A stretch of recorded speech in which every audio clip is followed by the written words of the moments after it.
Olá, meu nome é Rubens Múzio, seja bem-vindo à minha websérie sobre liderança, gestão na igreja, nas comunidades religiosas. O tema de hoje é o tempo, o uso do tempo. Faça a sua inscrição e participe.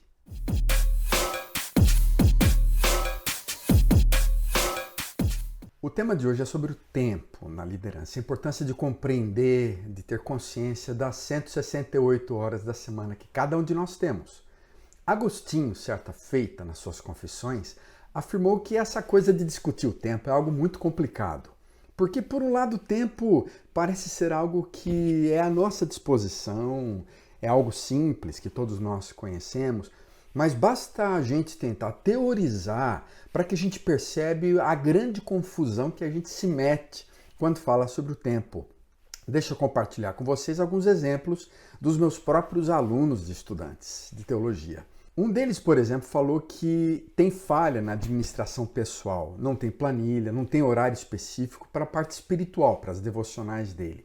Ao mesmo tempo, ele tem várias horas vagas e acaba não conseguindo organizar bem suas atividades. O outro falou que, certa feita, ele percebe que tem tanta coisa na cabeça dele para pensar e discutir que ele fica se perdendo na sua agenda. É muito complicado essa questão do tempo. Outro diz que tem um lado emocional que o prejudica, fazer as coisas sempre nos mesmos horários, esse negócio de organizar o tempo é algo que é difícil para ele entender. Então ele acaba usando madrugadas, é o horário que ele tem para conversar com os amigos e todas as atividades que ele faz de madrugada, que acaba prejudicando no dia seguinte, que ele não consegue resolver de madrugada, isso acaba não conseguindo resolver no outro dia. O outro fala, eu sou muito preguiçoso, não tenho priorizado meu tempo, as minhas necessidades. O outro dizendo, não separa o tempo para as atividades físicas, o trabalho exige muito esforço, então ele não consegue pensar direito para produzir seus trabalhos na faculdade. Ele tenta, no final de semana, administrar um pouco melhor seu tempo, dividindo em horas de estudo, horas de lazer, família, igreja, mas tem dificuldade para pôr tudo isso em ordem. A maior parte das pessoas percebe que é uma dificuldade muito grande quando a gente tenta colocar nossa agenda em ordem, organizar essas 168 horas semanais. Há uma série de preocupações do nosso próprio trabalho, da nossa instituição, da nossa organização, há uma série de preocupações sociais, há uma série de questões familiares, pessoais, há uma série de alvos para a nossa família. E a gente percebe obstáculos, ladrões do nosso tempo, que precisam ser compreendidos, empecilhos que precisam ser conquistados, não é?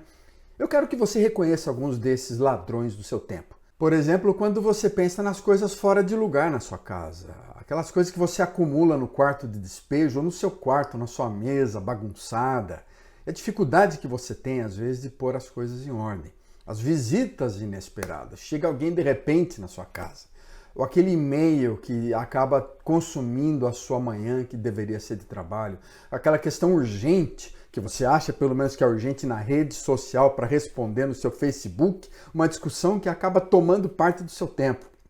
Interrupção inesperada com o telefonema. Aquela distância que você percorre entre a casa e o trabalho.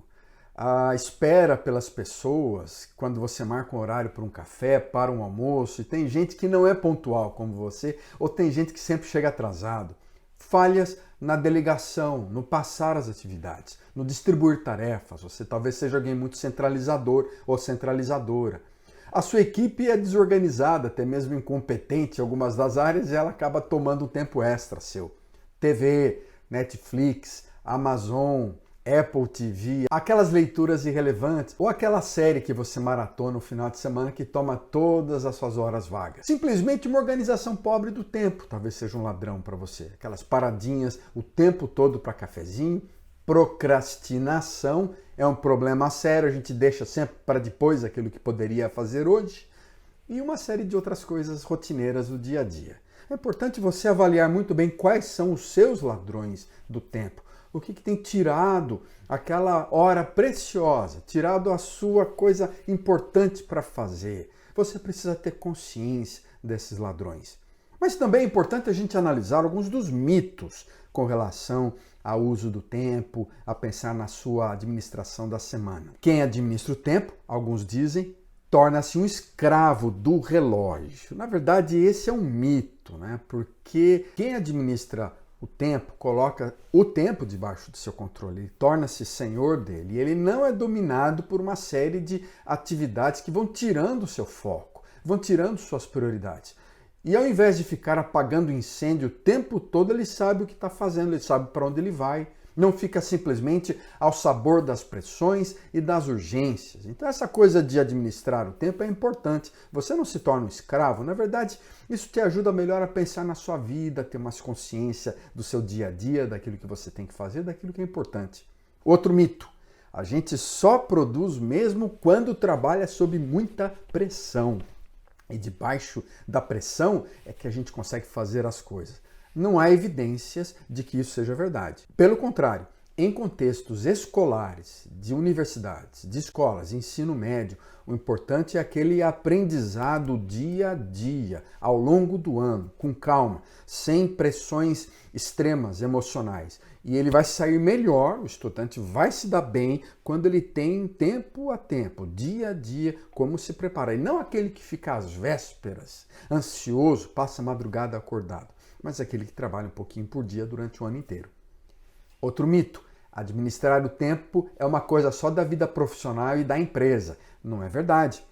Quando você olha para as suas responsabilidades familiares, para os seus sonhos com relação a uma pós-graduação, aprender uma língua estrangeira, praticar esportes, fazer aquela academia que você curte, investir tempo num momento gostoso com seus filhos, com a sua esposa, com seu marido, é importante você saber usar o tempo, cuidar bem, para construir talvez um hobby, aprender uma arte nova, fazer cerâmica, ouvir música, pintar um quadro. É importante você saber usar bem seu tempo, não é apenas coisa da empresa. Ter tempo, para alguns, é questão de querer ter tempo, simplesmente o desejo. Isso também é um mito. A gente acha que vai dar um jeito de arrumar, de fazer aquilo que a gente quer, e a semana passa, a gente não faz as coisas mais importantes. Não basta simplesmente a gente querer ter tempo para ter mais tempo. A gente precisa saber para onde vai, como fazer e ter consciência de quem nós somos e como devemos agir, como devemos levar nossa vida, o que realmente importa, as coisas que realmente nós gostaríamos de fazer profissionalmente, as coisas que nós gostaríamos de fazer com a nossa família, com a nossa vida pessoal, com a nossa vida espiritual, e não simplesmente ficar sendo levado pelas coisas urgentes, apagar fogo pelas coisas secundárias. Por outro lado, quem tem consciência do seu tempo, consciência da sua semana, consciência do valor de cada hora, ele não vive o tempo todo ocupadíssimo, não quer dizer que ele está sempre cheio de serviço, fazendo trabalho o tempo todo, não descansa, não dorme direito. Não, pelo contrário. Ele sabe cuidar melhor da sua vida, ele sabe o que fazer com cada hora do dia, ele tem um senso de propósito, ele sabe quais são as prioridades, então ele cuida melhor da sua agenda. E por isso eu quero falar com vocês, principalmente sobre isso, algumas questões fundamentais, um senso de propósito, as suas prioridades e a sua agenda. Em primeiro lugar, essa questão da descoberta do senso de propósito, de missão. É fundamental para a gente entender melhor a nossa vida, compreender quem nós somos, o que devemos fazer, para onde ir, em que velocidade nós devemos ir, quando a gente tem um senso de direção. A administração do tempo é muito mais a administração da vida, o conhecer-se a si mesmo. Essa não é uma lição fácil. É preciso realmente encontrar um senso de finalidade, propósito, de direção que transcenda nós mesmos, para que a gente compreenda qual é a vontade do Criador, como viver nesse mundo. Robert Moffat, um teólogo, fala sobre isso. Nós teremos toda a eternidade para celebrar nossas vitórias, mas somente uma pequena hora, antes do pôr do sol, para ganhá-la. A vida passa rápido, a gente percebe que os anos, as décadas, se esvaem entre os nossos dedos. O princípio da sabedoria, a Bíblia fala, e o conhecimento de Deus é entendimento. O temor do Senhor é importante para isso. E quando a gente entende a sabedoria, conhece o Criador, os propósitos de Deus, os dias serão multiplicados. Provérbios 9 fala sobre isso, que o tempo da nossa vida se prolongará. O tempo que todos nós temos é o mesmo. Todo dia tem 24 horas, são 1.440 minutos na semana. É importante a gente compreender o valor disso tudo. O tempo é um recurso fundamental que Deus nos deu para viver a vida. É uma energia básica, é aquela matéria básica de todas as nossas atividades, obras e projetos. E é um recurso não renovável, é perecível. O tempo é perecível. Por isso, a gente precisa saber lidar com valor.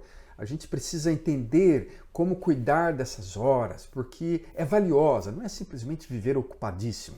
Talvez uma boa descrição disso seja entender a diferença entre relógio e bússola. Relógio e bússola. O relógio representa o que a gente faz o tempo todo, nossa agenda, nossos compromissos, reuniões, horários, metas, atividades, etc. A bússola representa a visão, valores, princípios, missão. O que adianta você ter um relógio acelerado se você não tem uma bússola clara te dizendo para onde ir, a consciência do que você deve fazer, a consciência de um sentido e significado da vida. Lembre-se das palavras do Viktor Frankl: ninguém inventa sua missão, nós o detectamos. Ela está dentro de nós, ela espera para ser realizada. Reflita profundamente. Eu quero concluir esse vídeo falando sobre isso. Qual é a missão da sua vida?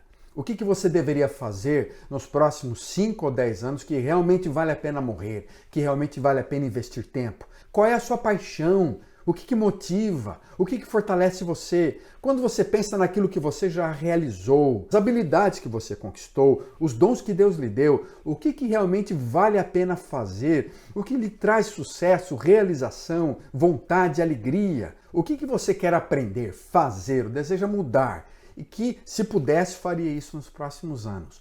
Pense sobre isso, descubra então a si mesmo, olhe para um sentido, para a essência da sua vida, para um significado para você existir, e você perceberá melhor qual o sentido do tempo. No próximo vídeo, nós falaremos um pouco mais sobre prioridades e agenda.